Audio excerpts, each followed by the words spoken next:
asato ma sadgamaya tamaso ma jyotirgamaya mrityorma amritam gamaya. Om Shanti Shanti Shanti. Om, lead us from the unreal to the real, lead us from darkness unto light, lead us from death to immortality. Om, peace, peace, peace. Welcome to the second session. In this session, we will do nothing new, exactly the same thing. We are going to go back to the real self, the Atman Brahman, but we'll take a different approach. That's the beauty of Vedanta.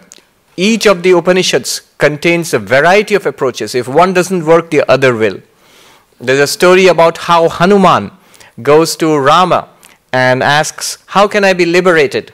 And Rama says, go and study the Mandukya Upanishad. This is the Mandukya Upanishad, it's the smallest of the Upanishads.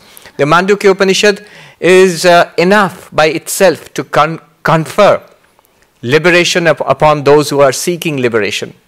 But if that does not work, then Rama gives a list of, I think, 32 Upanishads. Try these. And if they do not work, then Rama gives a complete list of 108 Upanishads. And try those. So there are different approaches. The approach that we are going to take now to the same truth. Let's see if this works. And if the first one worked for you, this one also will work. Once one of them works for you, all of them will work for you. And you can enjoy it. You can enjoy you can taste it in different ways. This one is called the method of the 5 sheets. It's a well-known method. The method of the 5 sheets. It's based on one of the Upanishads, the Taittiriya Upanishad. And in this book which we are studying, it's the method which is given in the 3rd chapter. Panchakosha Viveka, that's the name of the 3rd chapter. 3rd chapter of this book, Panchadashi. By the way, the word Panchadashi, the name of this book literally means 15 chapters. 15 chapters on Vedanta.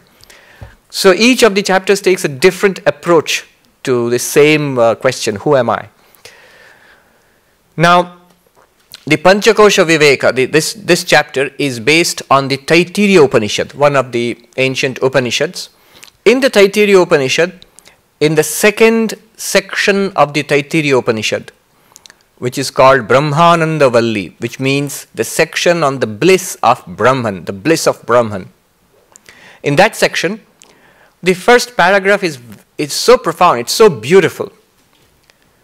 It goes like this. Let me chant and just translate. I will not dwell upon it, but I'll translate for you. The first paragraph of the 2nd section of the Taittiriya Upanishad. Om Brahma Vidapnoti Param Tadeshapyukta Satyam Jnanam Anantam Brahma Yo Veda Nihitam Guhayam Parame Vyoman So Ashnute Sarvan Kaman Saha Brahmana Vipaschiteti. What does it mean? The first sentence itself, to me it encapsulates all of Vedanta. The first sentence, Brahma Vidapnoti Param. What does it mean? The knower of Brahman attains the ultimate. The knower of Brahman attains the ultimate. 3 questions arise. Brahman, what is Brahman? Second, how do you know Brahman? Third, what do you mean by the ultimate? Attaining the ultimate sounds nice, but what is that? 3 questions, and the answers follow in the 3 sentences after this.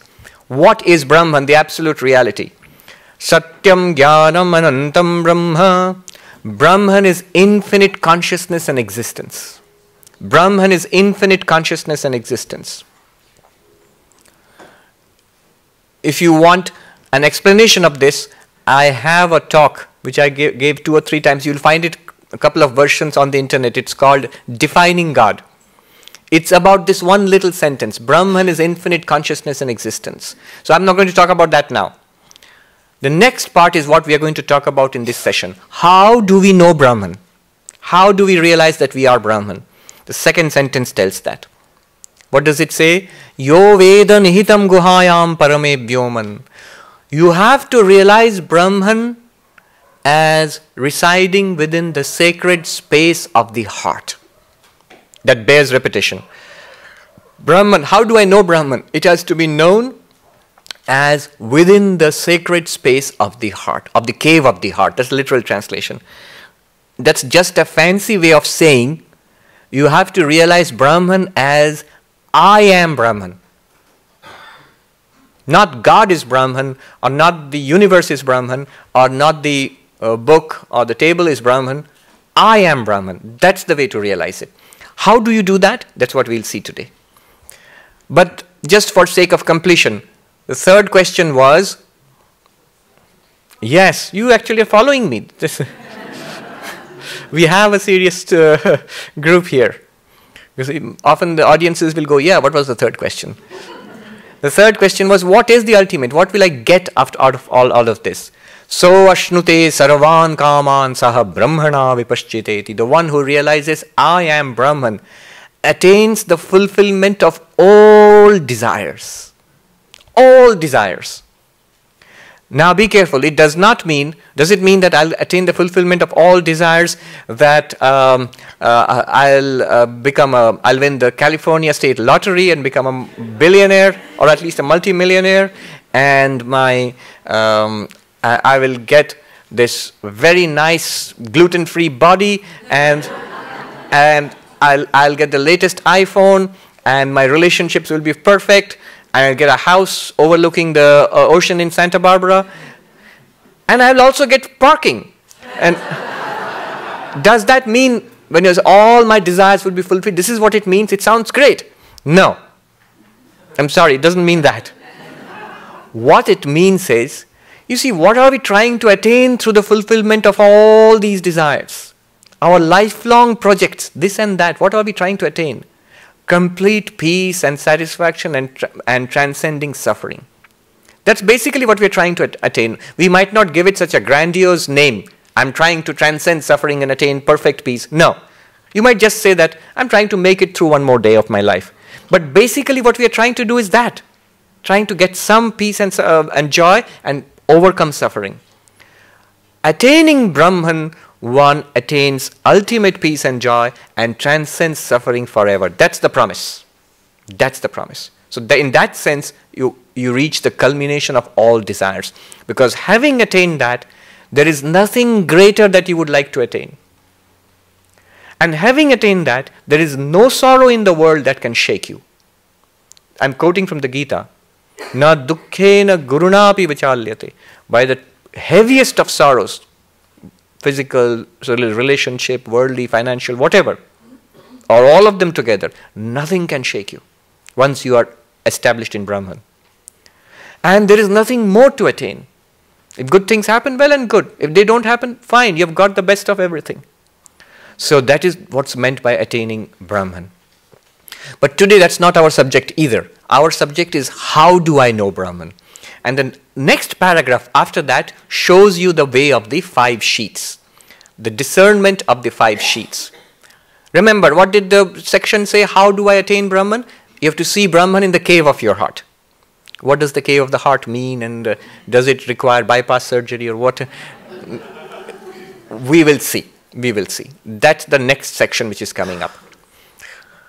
The basic idea here is, Vedanta says you are Brahman, and the biggest stumbling block there is, our immediate reaction is, no, I'm not. Whatever Brahman is, I don't think I'm very Brahman-like. I am this guy, this person, this man or this woman. This is who I am. This is my life. These are my experiences in life. These are my hopes and sufferings and so on. This is who I am. Sometimes you say life is good. I hope it continues to be this way. Sometimes you say life is pretty bad. I don't know when it will come to an end. I'm having a bad run. It's going to come to an end, and hopefully things will turn up. This is who I am. I'm not Brahman. You see, it's like Mark Twain said, it's not what you do not know that gets you into trouble. It's what you know that it just ain't so. That's what gets you into trouble. I'm quite sure I'm not Brahman. Why am I sure I'm not Brahman? Here is the method starts here. Because I see myself as this. If you ask, who are you? What are you? I'll say this. and somebody points to this body and says, what is this? They'll say, it's me, it's I. I am this is me. We are firmly rooted in this idea that I am a body-mind complex. This is what we have to get rid of. We have to eliminate from our understanding what we are not. Don't worry, we're not going to get rid of the body. It's going to be there. You can still go back home, you can have a nice lunch after this. The body will be there and you can eat and it'll digest the food also. Everything will work fine, even after this session. But you will realize that's not who you really are. Just like if I realize I'm not the shirt, doesn't mean that I have to take up the shirt. I can go on using the shirt. But I am not it. That's how we are going to realize I am not this body-mind system. The Upanishad says, you don't think you are Brahman? I say, no. Who do you think you are? Here, this. You mean the body? Yes. All right, let's start there. The Upanishad uses what is called in ancient India, Arundhati Nyaya. Arundhati is a faint star in the sky. It seems that in marriage ceremonies, I don't know if they do it now also, but in marriage ceremonies, the bride, it was considered auspicious that the bride would be shown the Arundhati star. How would she be shown the Arundhati star in the night sky? She would be first shown, because it's very faint, you cannot point, you can't just say it's there, you won't see it. You have to point out the branch of the tree. Here's a tree, look at the tree, yeah, I see it. Look at the topmost branch, I see it. Next to it, you see that bright star, I see that. Yes. Next to that star, just below it to the left, you see a faint star. Yes. And below that, you see a very faint star. Yes, maybe. That's Arundhati. So to point out something very subtle, you start with the physical, with the gross, with the obvious, and then take you step by step. Any teacher knows this technique. From the known to the unknown. It's a poor teacher who starts at the level of his or her knowledge. You must start where the student is. So from the known to the unknown, from what is near to what is distant, from what is to what shall be. You have to proceed in that way. It's the golden rule of teaching. And the Upanishad does that, and this method does exactly that. So we are going to do it now. Start with the body. This body is called Annamaya Kosha, the sheath made of food. Annamaya means made of food, a modification of food, a transformation of food. Why? Because clearly this body is what we eat and drink. It's been transformed into the flesh and blood and bones of our body, what we eat and drink. Now, am I this? We'll say immediately, yes. At least this is really what I am, or part of me. I am basically this body. Now the Upanishad says, take a closer look. Take a closer look. This body changes continuously. Yeah, I know that. But have you noticed what the body was like when you were 5 years old, when you were 15 years old, when you were 1 year old? A vastly different body. Tinier, quite different. Even your mom wouldn't recognize you if you put two pictures together closely. So different. And yet you don't, the person in this body, you don't feel all that different. You know, I was in that body, which is very different from this body. Even the matter in that body is different from this body. Matter is continuously, we're shedding matter and we're getting more matter into the body through food. So, the body has changed enormously. From babyhood to childhood to teenage to youth to middle age to a senior person. Enormous change in the body. And continuous change in the body.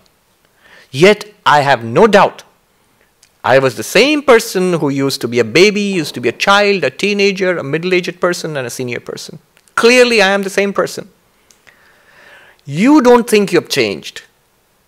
You might say, I've changed, Swami. I was so, I was so fit and slim in those days. Now look at me. I'm overweight and flabby.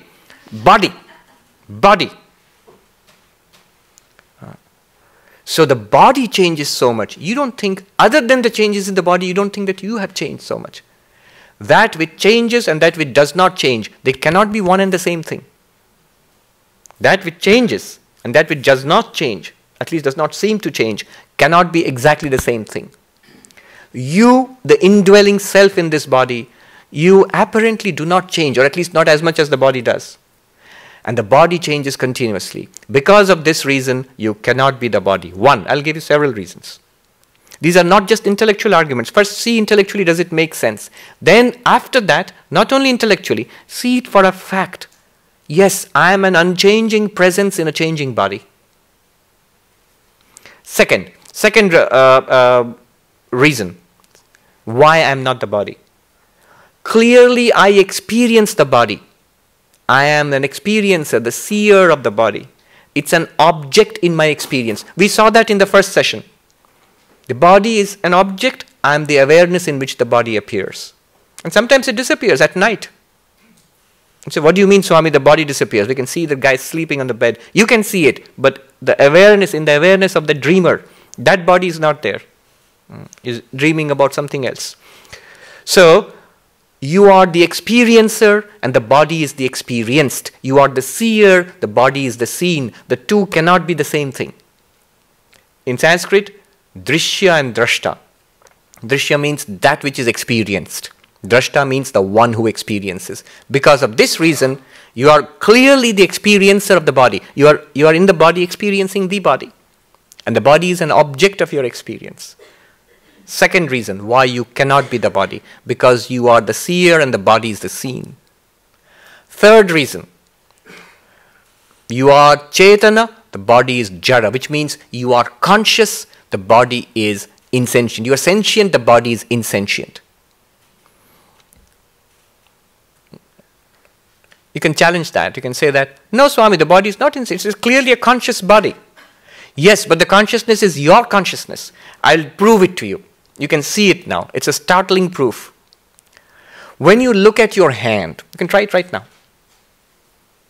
Look at your hand. The sensation is clearly, subtly noted within. The sensation is, I am looking at the hand, right? That's the experience? Is the experience ever that the hand is looking at me? Hello? No, never. Never. And when you look at the other hand, now look at the other hand. It's exactly the same. The other hand, it's something that you are seeing. It's not seeing you. And in that way, the legs and the belly and the chest and the head, all of these parts of the body, they are things you are aware of. They are not aware of you, the person. Is it making sense what I'm saying? You'll say, so what? You see, if you admit that, you've admitted what I was saying. The one who is aware is always conscious. That which is not aware cannot be conscious. This body is a collection of parts, hands and feet and head and tummy and legs and all of that. None of which are individually aware of you. So the entire collection of this body cannot be aware of you or anything else. You are the one in this body who is aware. Therefore you are sentient. The body is not sentient. It's because you dwell in the body appears to be sentient. Third reason, because you are sentient, the body is insentient, hence you cannot be the body. How can the sentient being be an insentient being? No? You must walk with me here. Clearly there is a difference between you and this book. You are a being of awareness, of consciousness, and you experience this book. You can see it, you can touch it, you can read it. The book cannot see you, touch you, or read you. No, because it has no sentience. Therefore, you have sentience, and the body has no sentience. The body appears to be sentient, appears to be conscious because you are in the body or as somehow associated with the body. Being not sentient, being unconscious, you cannot be the body. You are sentient and conscious. The body is insentient and not conscious. Third reason. Fourth reason. Very simple reason, but startling. Where do you think you are located? You'll always say, in here, somewhere. I don't know where, maybe here in the chest, maybe in the head, somewhere. You always feel you're inner to the body, right? This is crucial. You always feel you're inner. You're in here somewhere.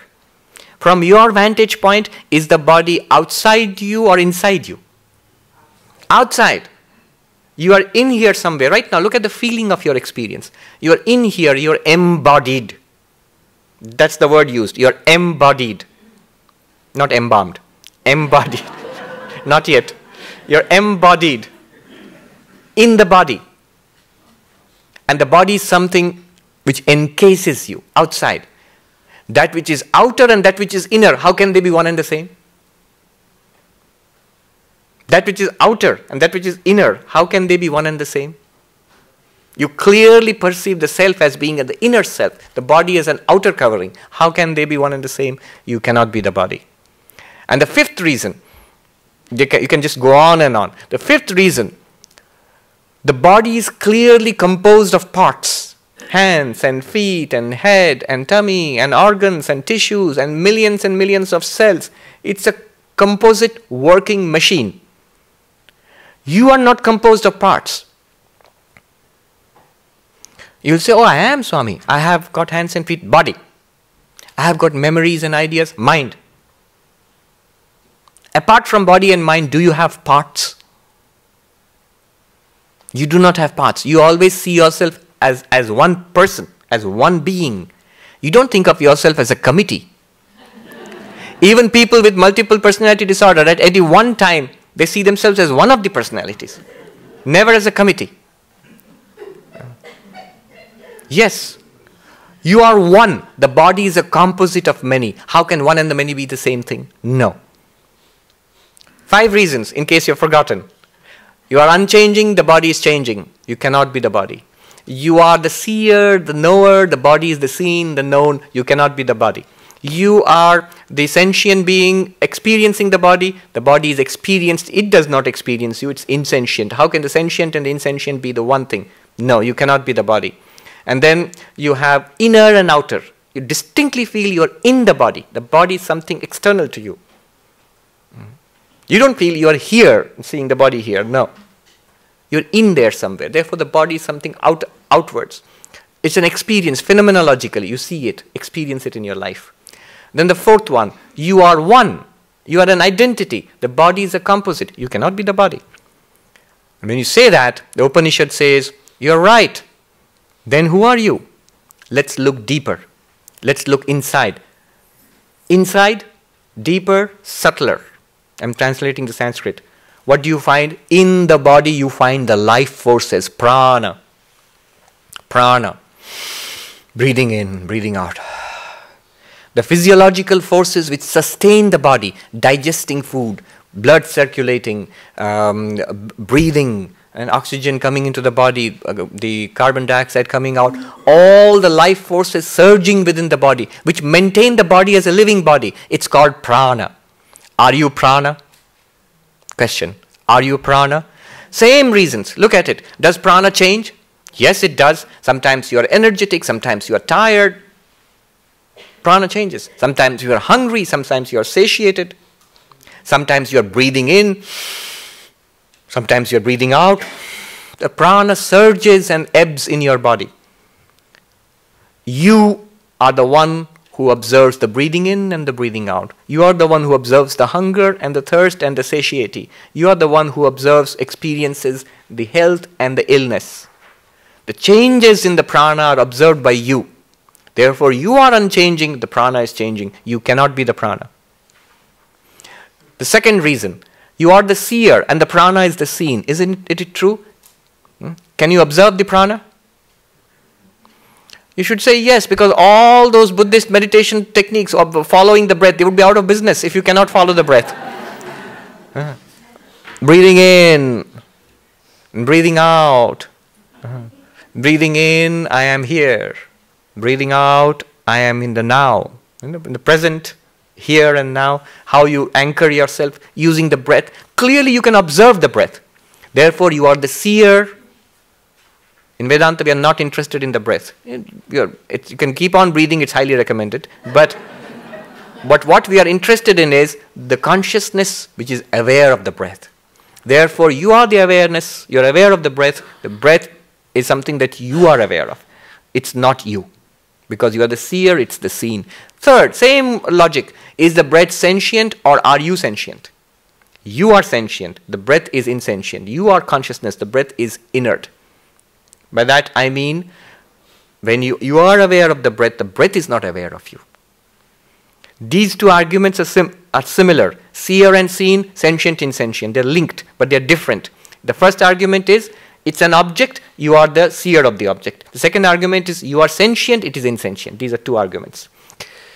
We'll stop it at that. Because of these reasons, you are unchanging, the prana is changing. You are the seer, the prana is the seen. You are sentient, the prana is insentient. Because of these reasons, you cannot be the prana. And the Upanishad says, you are right. Let's look deeper, subtler, inwards. Who are you? We have already gone deep. Body, prana. This prana is a sheath of physiological functions, is called pranamaya kosha, the sheath of the prana. I am not that either. Deeper than that, you find the mind. Thoughts, perceptions, emotions, these words that you are hearing, sensations that you are getting, memories that are being dredged up, the mind. Are you the mind? Most people would stop here. Our general unexamined opinion about ourselves is that we are the mind. Most educated adult people in the world think of themselves as persons in bodies. Right. We don't identify so much with the body. Yes, it's my body and I am in this body, but I am actually a person. I am actually a mind and a body. Body-mind system. But are we, the Upanishad asks, are you the mind? Same logic, apply it. Does the mind change? Oh yes, I can see people laughing. It does, more than anything else. And you are the unchanging person aware of the changing mind. You do not change, the mind changes. You say, I changed my mind. Which means you did not change, the mind changed. So if the mind changes and you do not change, you cannot be the mind. That which changes and that which does not change, they cannot be the same thing. You cannot be the mind because it changes. Second, are you aware of the mind? Can you become aware of the mind when you introspect? Thoughts? Memories? You say, Swami, no thoughts. All right, then you are aware of the absence of thoughts. So clearly the functioning of the mind or the lack of functioning of the mind, memories or forgetting, all of these things you are aware of. We are aware of. Clearly that which you are aware of and that which the object, you are the seer and the seen, they cannot be the same. Drashta and drishya. You cannot, the mind is seen and you are the seer of the mind. It cannot be the same. You cannot be the mind. Third argument, and this is startling. Vedanta claims even the mind is not conscious. You are conscious. You are consciousness itself. You shine upon the mind and therefore the mind seems conscious. It's exactly like when you look in a mirror. The mirror doesn't have a face. The face you see in the mirror is a reflection of your face. Similarly, when the mind is in front of you, is near you, the consciousness, the mind shines with your light. And thoughts, feelings, emotions, memories, they all shine in the awareness that you are. It's the first session which we did. So the mind sort of borrows consciousness from you. It does not have consciousness of its own. It's like moonlight. There's really no such thing as moonlight. It's all borrowed sunlight. Right? Though it appears to be moonlight and we call it moonlight and we use it as moonlight. At night we enjoy the moonlight.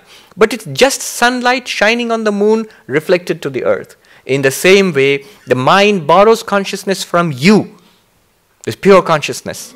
And then uses it for thinking, for understanding, for sensations, for using the sense organs, for creating the person, the personality.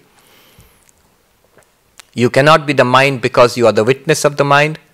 You cannot be the mind because you are conscious. The mind is also in itself not conscious. It's very simple actually. You can try a little experiment. Just think a thought. 2 plus 2, 4. Or any thought. 2 plus 2, 4. Was that 2 plus 2, 4 aware of you or you are aware of the 2 plus 2, 4? So simple. It is a thought shining in the awareness which you unmistakably are. You are unmistakably awareness. And 2 plus 2, 4 is a thought. Like any other thought. Good thoughts, bad thoughts, emotional, traumatic, peaceful, meditation. All of that the mind does in the light which you lend it. You cannot be the mind. This is called the manomaya kosha. The sheath of the mind. Go deeper. Upanishad says, you are right. You are not the mind also. Now we are really getting into deep waters. Upanishad says, go deeper, subtler, inwards. What is subtler than the body and subtler than the prana, subtler than the mind? The Upanishad divides the mind into two parts, mind and intellect. Why? Because the intellect, which is also the mind, but the intellect is what we are using now, hopefully, to understand what's going on. That intellect, which we are using to understand what's going on here, which we use all our lives, that intellect, am I the intellect? Am I intelligence? We are on very subtle grounds here. Apply the same logic. Does the intellect change? Yes. You don't seem to be sure. I did not understand, and now I understand. The intellect changed. I understood many things, but I'm getting confused. Swami, I understood it in the class, but when I leave the class, I become confused again. What's that? That's the intellect. The intellect changes. Definitely it does.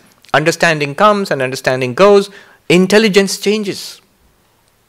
You feel very intelligent after a morning cup of coffee. You don't feel so intelligent in the afternoon after a busy day. So intelligence changes. In Sanskrit, it's called Vijnanamaya Kosha. There's a point to this, where we are going. Remember the bride being shown the faint star, Arundhati star. We are going subtler and subtler, inward and inward. The intellect changes. You do not change.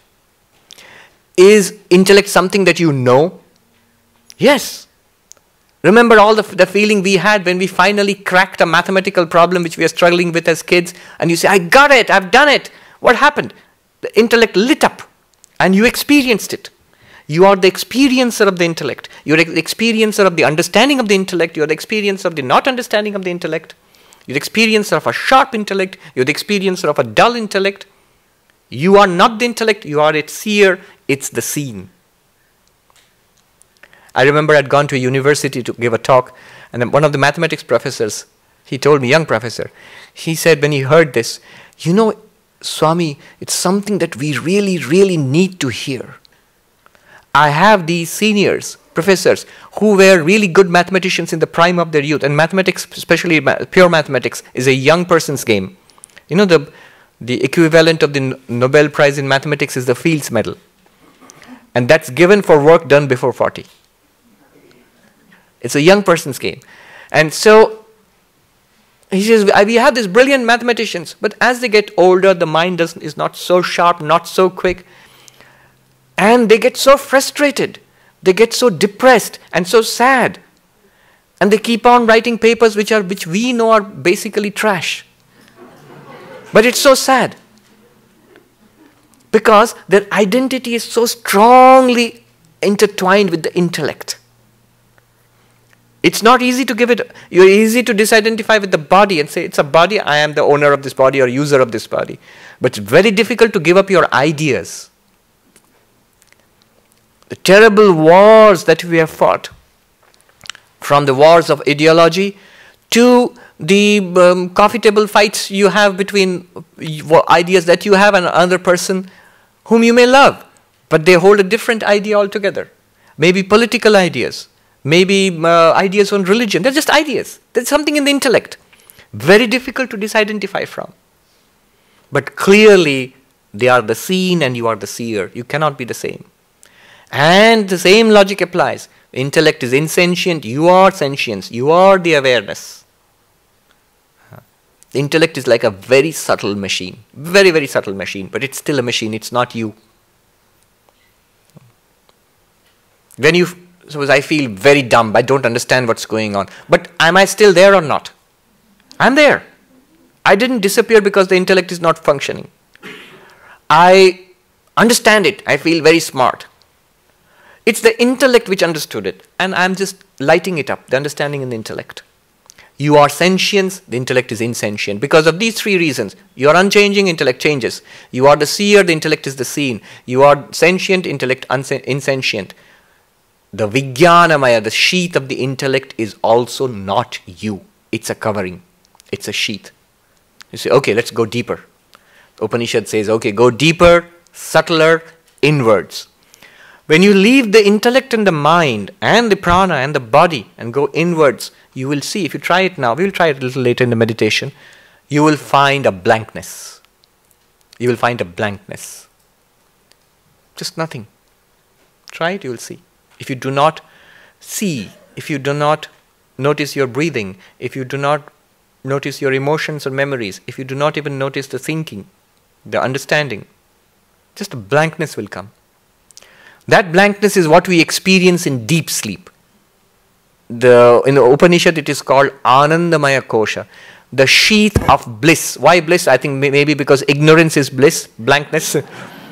I'm only half joking, because it's absolutely quiet there and absolutely restless. No body, no experience of the physiological functions, no mind working, no intellect churning away, just blank.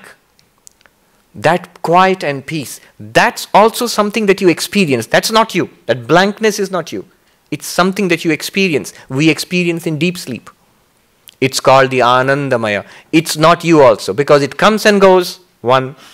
Second, because it's an object of your experience in deep sleep. Third, because it's insentient and you are sentient. You are awareness, it's not awareness. In fact, it's clearly non-awareness, it's blank. Therefore, you are not the Anandamaya, the sheath of bliss. What have we done so far? Let's take a look. I am not the body, and you know the reasons.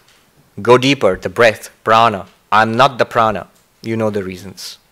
Go deeper, the mind. I am not the mind, same reasons. Go deeper, the intellect, which is doing all this. All these activities we are doing is in the intellect. I am not that, same reasons. And then go deeper, the blankness beyond all this. I am not that either. At this point, we are eagerly waiting. Now he's going to point out, the teacher is going to point out the real self, Brahman, pure consciousness. And you know what the teacher does? Quiet.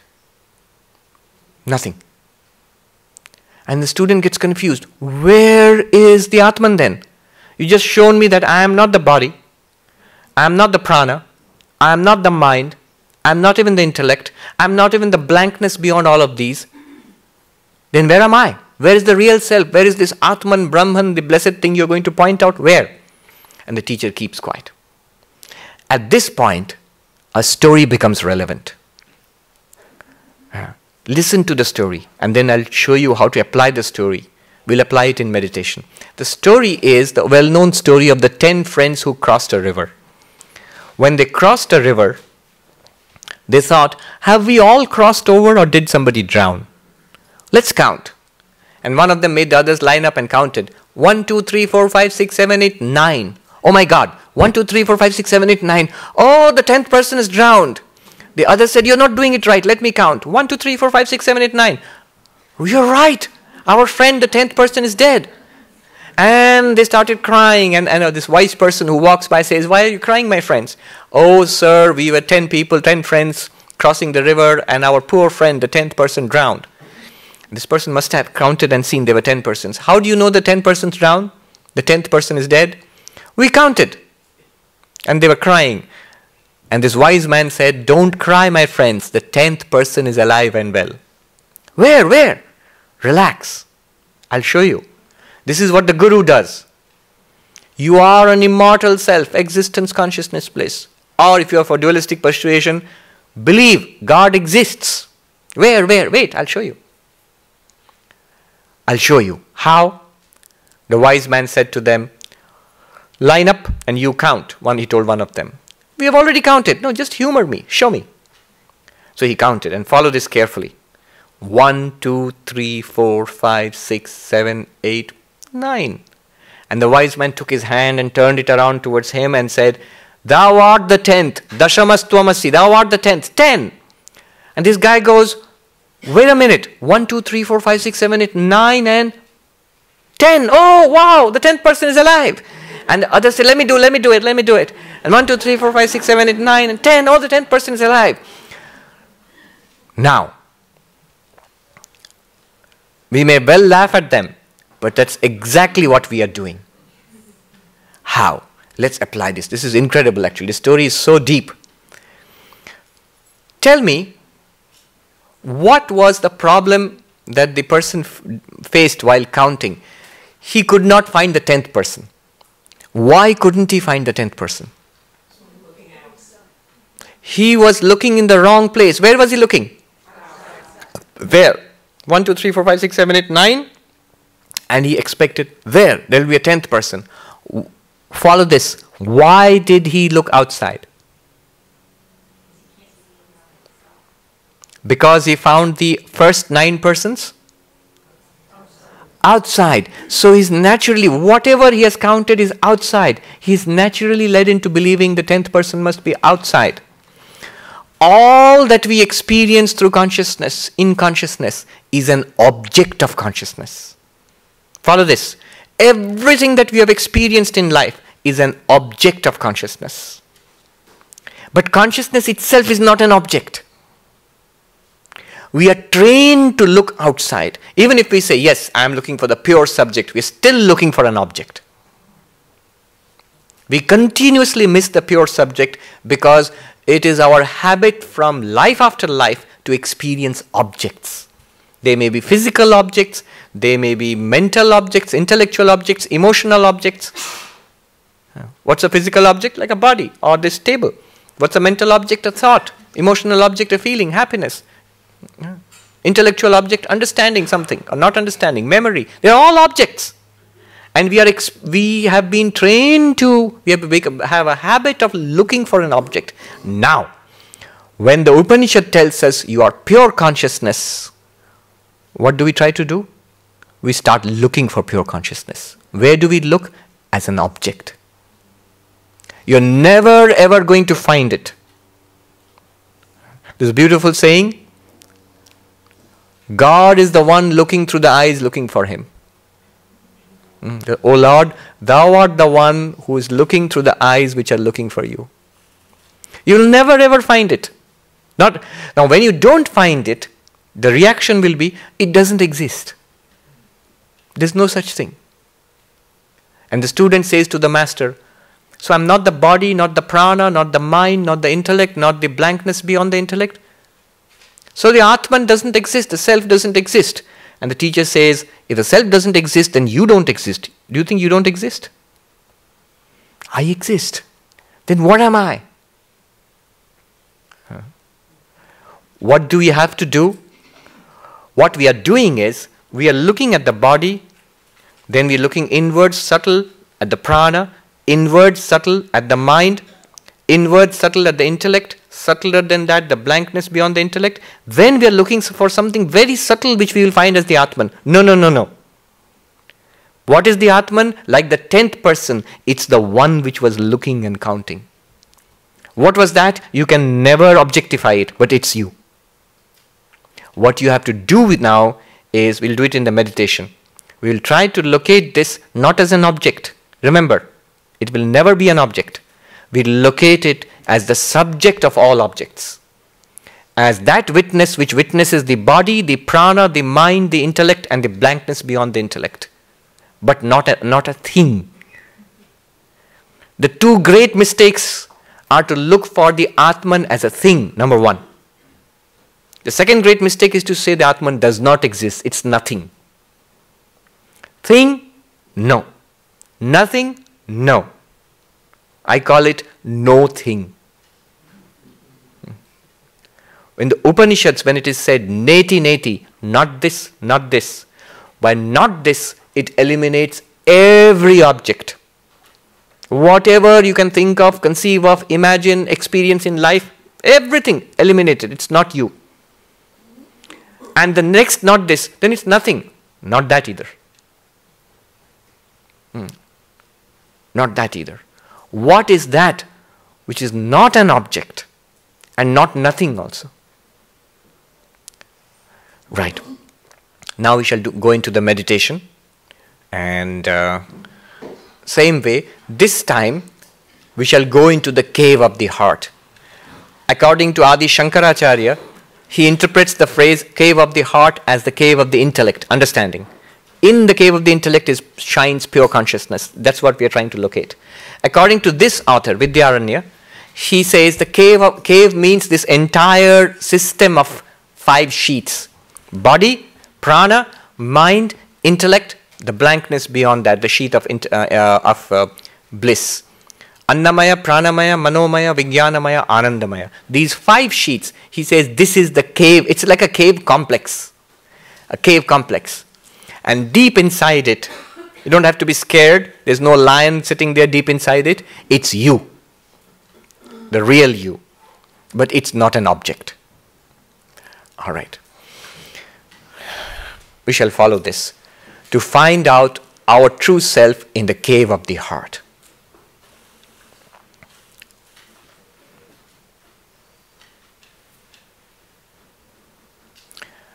Sit straight.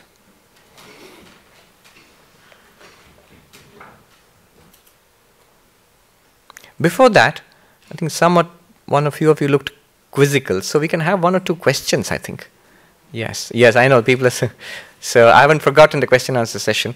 We'll have 1 or 2 questions and then we can go into the meditation. Yes, I can see a hand there at the bottom of the stairs. Somebody waving vigorously. Yes.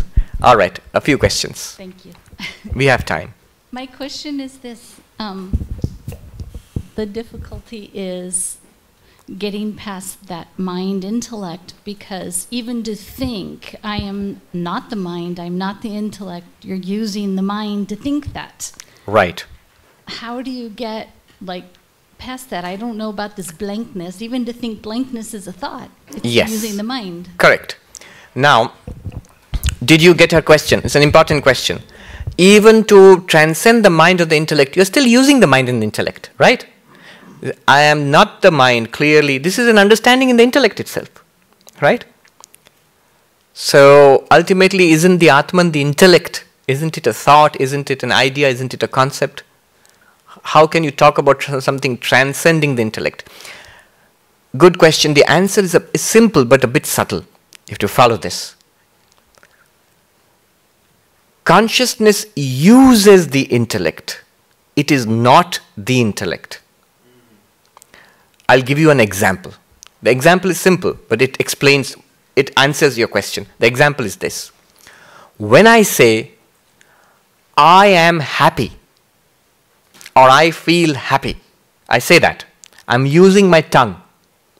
The tongue, the vocal instrument says, I am, look at my lips and the vocal instrument, I am happy, I feel happy. Who says it? The tongue. Clearly the tongue and the vocal cords, they are generating the sounds and the words. Now, do I mean that the tongue is happy? No. I'm just using the tongue to report a feeling in the mind. Correct? Right? Happiness is a feeling in the mind. I'm using the tongue to report it. Consciousness is beyond thought. But we have to use thought to point ourselves back to pure consciousness. Consciousness itself is not a thought. But when we talk about it, when we analyze it, we have to use the instrument. What is the instrument of analysis? Intellect. So the intellect is dealing with something which is not itself. It's a thought, no doubt, as you said, it's a thought.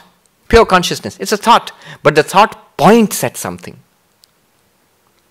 Right? When I use, pointing means like this. When I use the word book, book is a word. This in my hand is not a word. But the word points to this thing. Similarly, when I say pure consciousness, it's a thought. You're right. It's absolutely a thought. When I think about it, when I try to understand it, they are thoughts. They are just the intellect. But they are all pointing to something beyond the thought and intellect. Do you understand the answer? No? Yeah. Hold on to that answer about the example of the tongue saying, I am happy. The tongue is not happy. The mind is happy. When you say, I am the witness of the mind, that's a thought. But it points to a witness beyond the mind. There's a question there. Can we have it? Microphone. So, consciousness is no thing. Yes. It can't point to something, but I've heard the concept of isness. Yes. Is. Could you complete the thought? No. Isness. All right. I'll ask you to wait for the third session, because the third session is all about isness. It's an entirely different approach. It's about pure existence. The first session was about pure consciousness. This session is also about pure consciousness, which is a pure subject. It's not a thing. Third session will be about Sat, pure being, pure isness. I am that. Yes, we'll look at that. There's a question there. The witness. So, what then is the witness? Okay, so what is that? What is the witness that observes me? Correct. She's asking a very subtle question. Then what then is the witness? Clearly it's not the body. It can't be a physical entity. Clearly it's not the prana, the vital forces. Clearly it's not the mind. Clearly it's not the intellect. Clearly it's not something blankness beyond the body, mind, intellect. Then what is it? What can we say about it? We can say that it is consciousness because of it everything is lit up. Is it true? Because the intellect and the mind and the prana and the body are all lit up and experienced because of that Atman. So it must be consciousness. No? I'll come to you. One thing we can say that. The other thing we can say is it must be a presence because you feel the isness of that.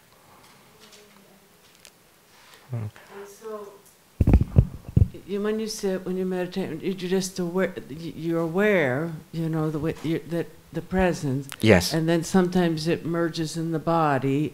Is that the same?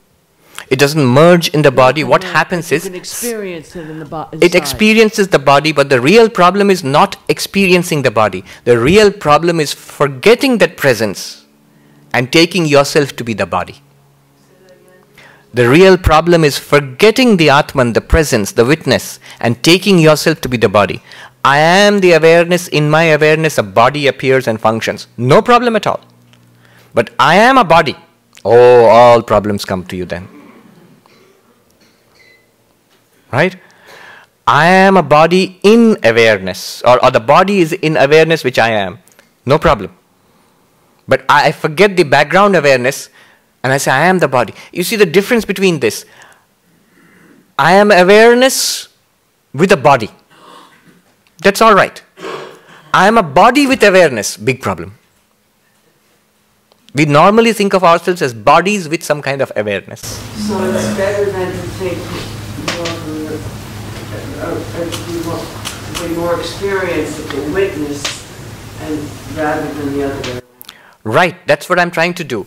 Eliminate from your self-concept what you are not, and you're left with what you are. Don't try to directly grasp that. If you try to directly grasp it, you'll grasp an object. You'll either grasp the body or the mind or the intellect, some idea. You are the light which lights up this body-mind complex. You are the one, the 10th man is the one who counts the other 9. The 10th man is the one who sees the other 9. We'll use that for the meditation now. You are that which experiences the 5 sheaths. You are none of the 5 sheaths. Body, prana, mind, intellect, the blankness beyond the intellect. Annamaya, pranamaya, manomaya, vijnanamaya, anandamaya. You are none of these 5. You are the one which experiences the 5. And you are independent of the 5. One more question. Yes. Is the microphone there? There's one question here. She's asking. There's a question. Yes. Namaste, Swamiji. Going back to the question of what's the point of all this? Yes. Is the journey or is realizing Atman or God same as experiencing Atman or God? Yes. Realizing it, understanding it, getting it, is it the same as experiencing? Remember, Advaita Vedanta, how we started off, it's a system of knowledge. Problem, ignorance, solution, knowledge. The solution is knowledge. This Atman, if all this is true, then it must always be there. Isn't it? The problem is we are missing it. We get involved in the body-mind. God forgets that He's God. He's playing as not God, but He forgets that He's God. And that creates the problem. We think we are not pure consciousness, we are body-mind. And so whatever happens to body-mind is happening to me. That's the source of trouble. That's the source of suffering. The only way, see, the source is then ignorance.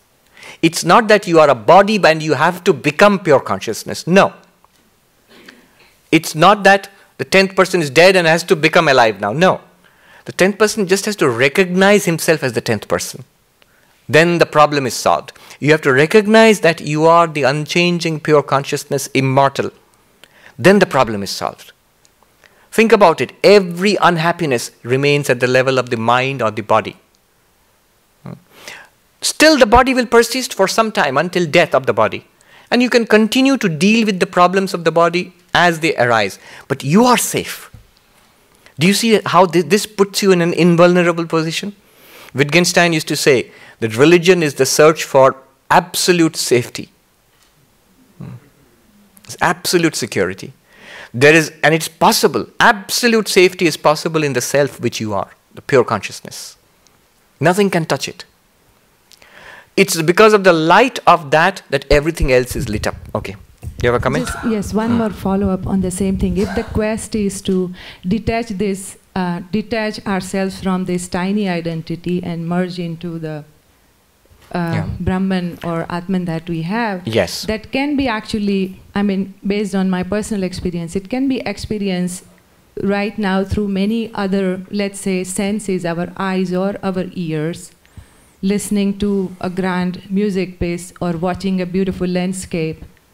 Right then and there, I feel that my identity or my association with this tiny identity dissolves. Right. And I feel that I'm one with the big. Yes.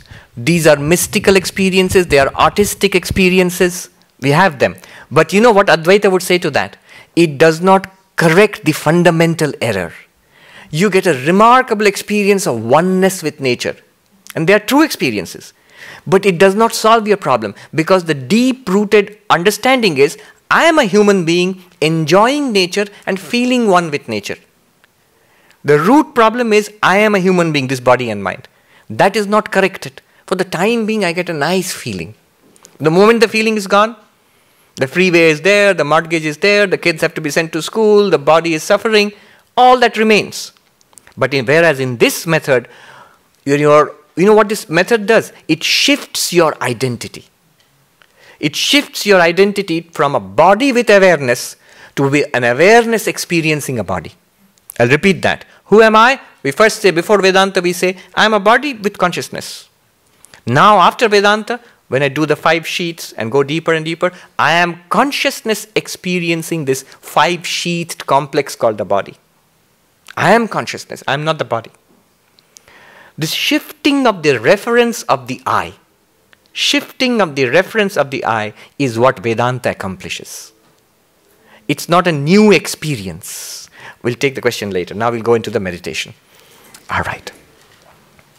It's not a new experience. It's a new knowledge. Yeah. You know, there is this difference. If you are seeking new experiences, that's also valid.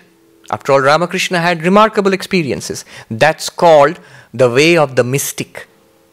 The way of the mystic. You get mystical experiences. And that's fine.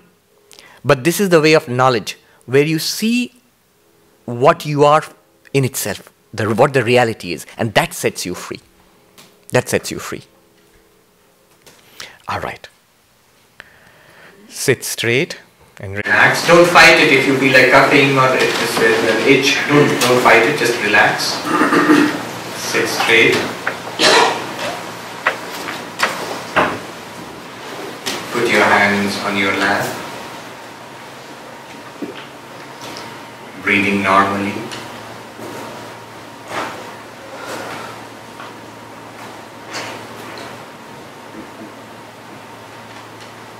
Relaxed.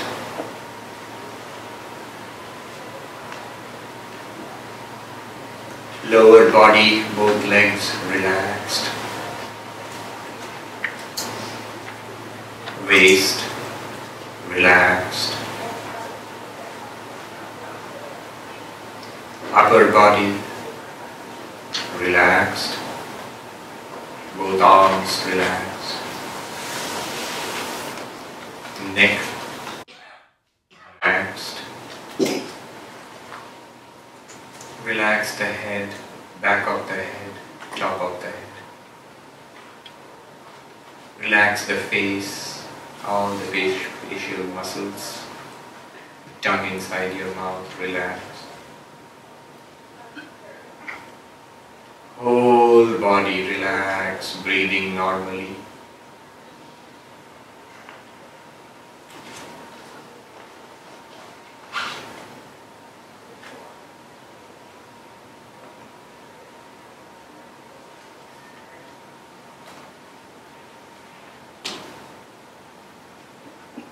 Breathing normally.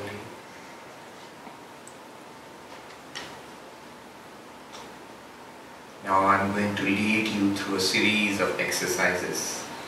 Just follow my voice.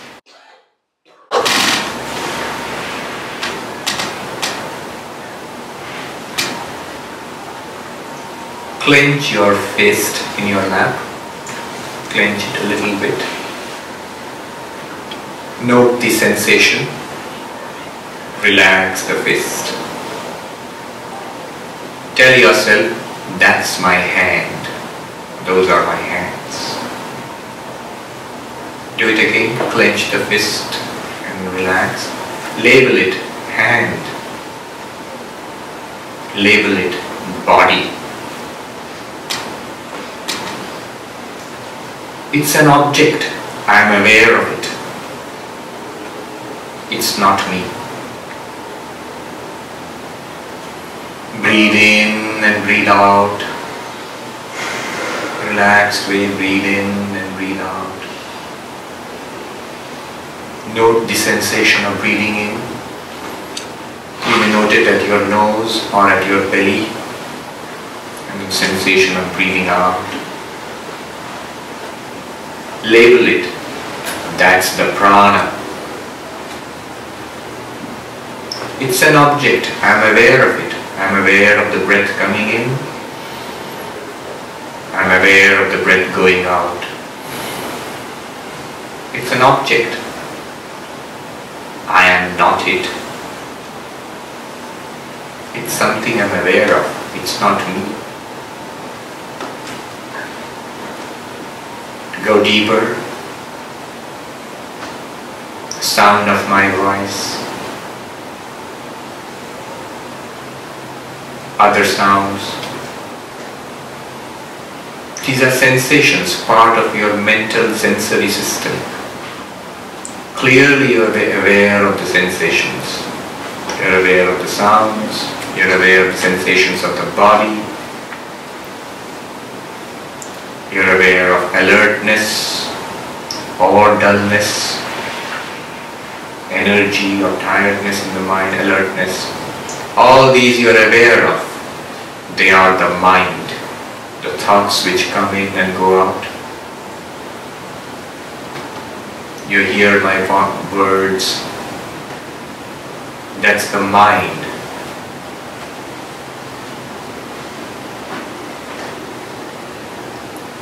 You are clearly aware of the mind.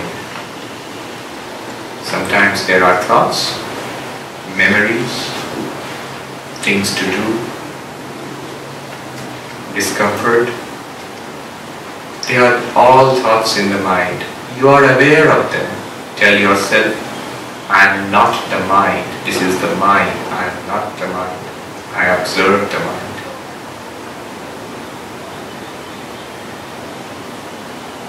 Go deeper.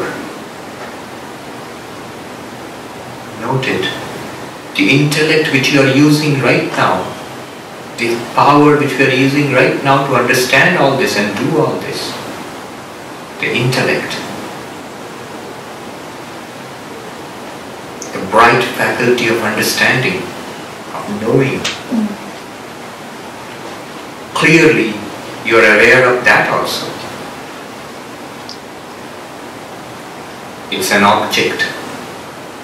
I am that which is aware of it, the intellect. Label it. It's the intellect. I am not it.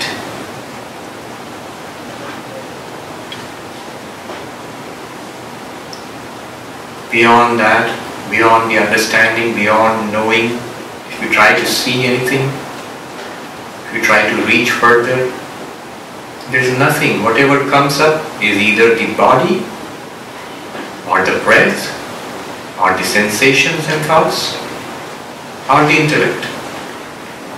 Beyond that, blank. And you are aware of the blankness. Label it a sheet of bliss. I am not it. It's an object. Now, like the 10th man, the wise man turning the hand of the 10th man towards himself. Who is the one watching all of these? The body, the prana, the mind, the intellect, the blankness. Make that turn inward. Sitting relaxed.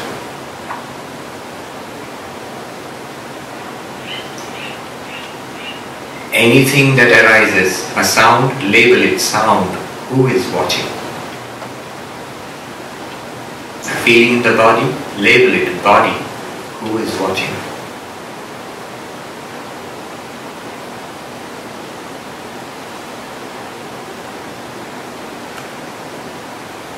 Trying to understand, not understanding, label it intellect. Who is watching?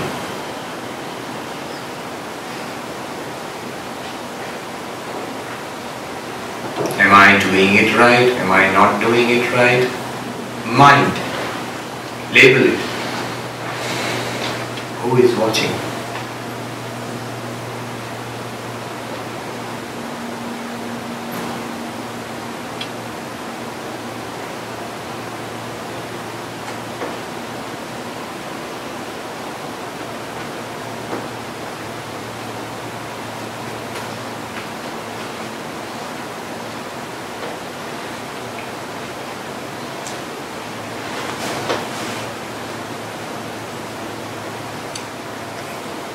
Sitting relaxed.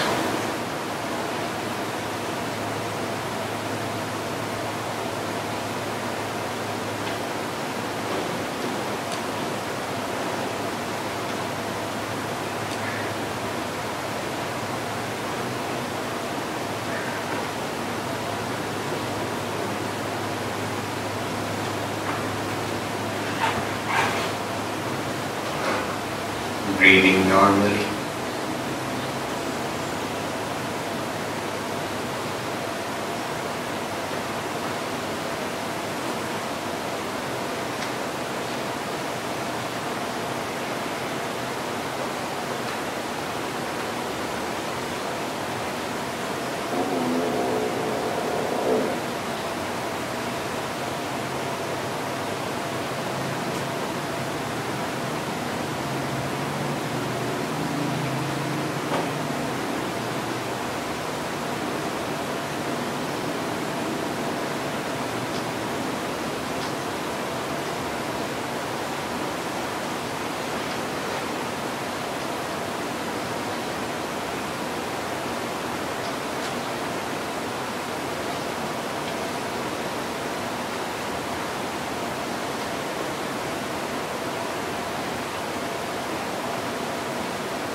Focus on the body, the sensations of the body. To what? To whom do these sensations appear? That one is not an object.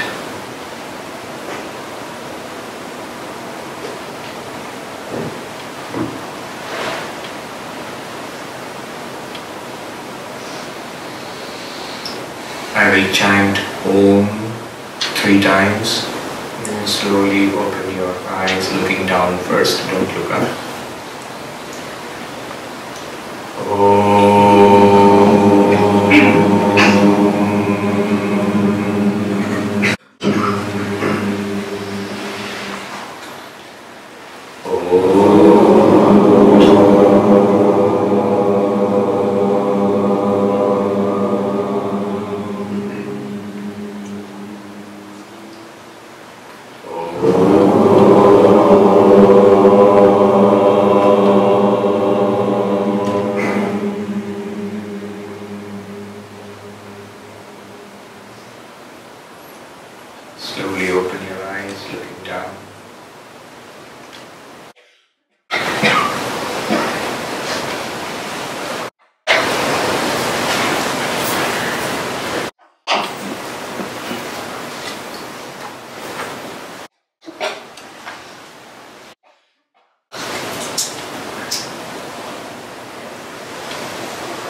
as we begin to get it, you don't have to complete the 5 stages about prana, mind, intellect, blankness, and then the subjective pure consciousness. You don't have to do that. Anything that comes up in your awareness, here is the body, immediately it's coming to me, the pure consciousness. Here is a thought. Where is it appearing? In me, the pure consciousness. Once you get it, any experience in the world will lead you back to yourself. Every experience of the world will be an experience of the Atman. In the Kena Upanishad it is said, Pratibodha viditam matam amritatvam vidindati. What does it mean? In every experience of life, when you realize that Atman, you attain immortality. How do you do that? It should be evident. Think about it.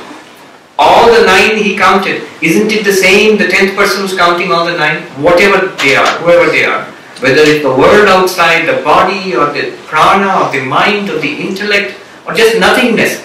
All of it appears to one consciousness which you are. And that consciousness is free of those 5 sheets. It's free of the world.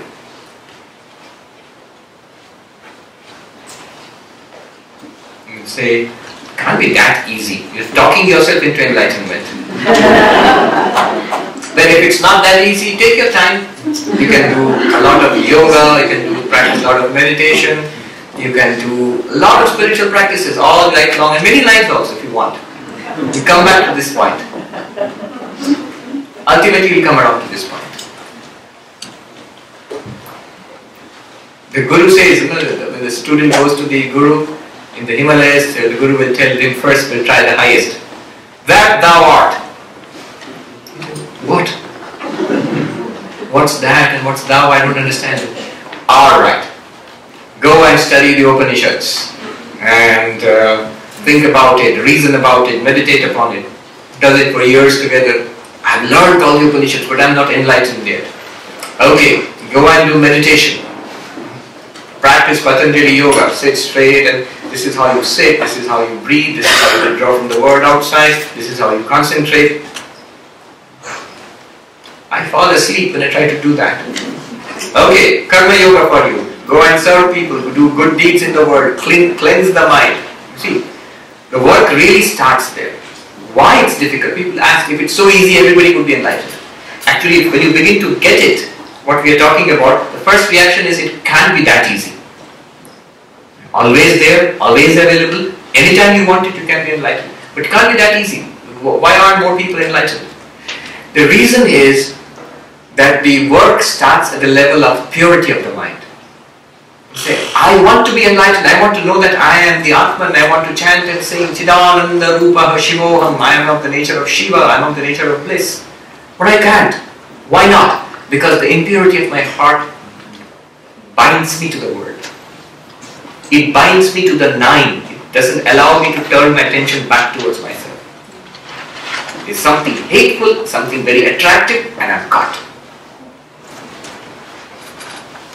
In the path of bhakti, I want to be full of love, like Chaitanya, like Francis of Assisi. I want to be full of love and lost in the ecstasy of love of God and surrendered to God. How beautiful. But I can't. I don't feel that love of God. Why not? It's again that impurity of the heart. The cleansing which we have not done. It binds us to the world. Our affections are scattered in the world. That's why we can't collect it and put it on God. In the path of dualistic love, the religions of dualism, that's the problem. Same problem. In the path of meditation, I really want to be calm and in samadhi. I can't. My thoughts go here and there all the time. Same problem. Impurity of the heart. That bubbles up, boils up the moment I try to calm the mind down. So the cleansing, it's a long, unglamorous task that has to be done. But I'll end with this. In the path of knowledge, you can do 2 things. You can take the long, hard road trek up the mountain, step by step.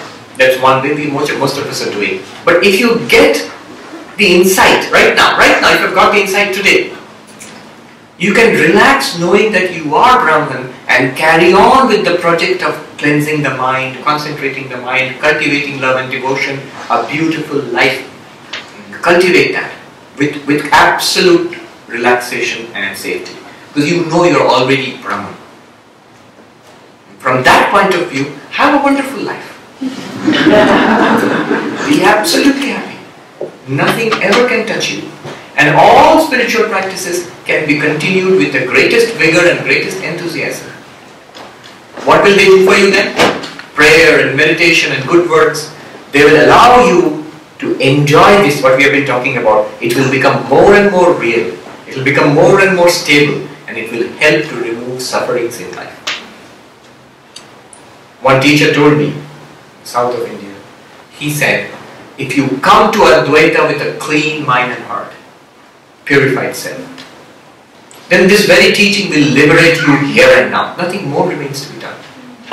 If you do not come with the initial preparation, then after this teaching, you will say, I got it, but it's something intellectual I got. It's a nice, clever philosophy I learned. Really, my problems of life remain the same.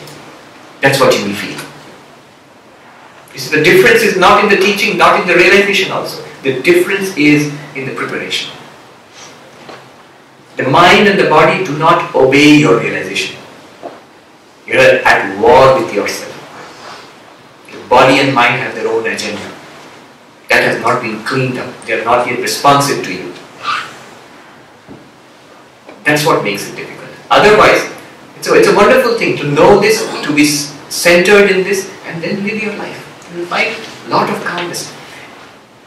Don't think that you have to remain like this all the time. No. I'll tell you something. After today, know it for certain. It's permanently available to you whenever you want it. When you are faced with aggravation, an aggravating person or the lack of a parking space or something, call upon it. This is an experience shining in the light that I have. And you will see it's there all the time. We will break for lunch now and then assemble back here at 1:45 for the third session.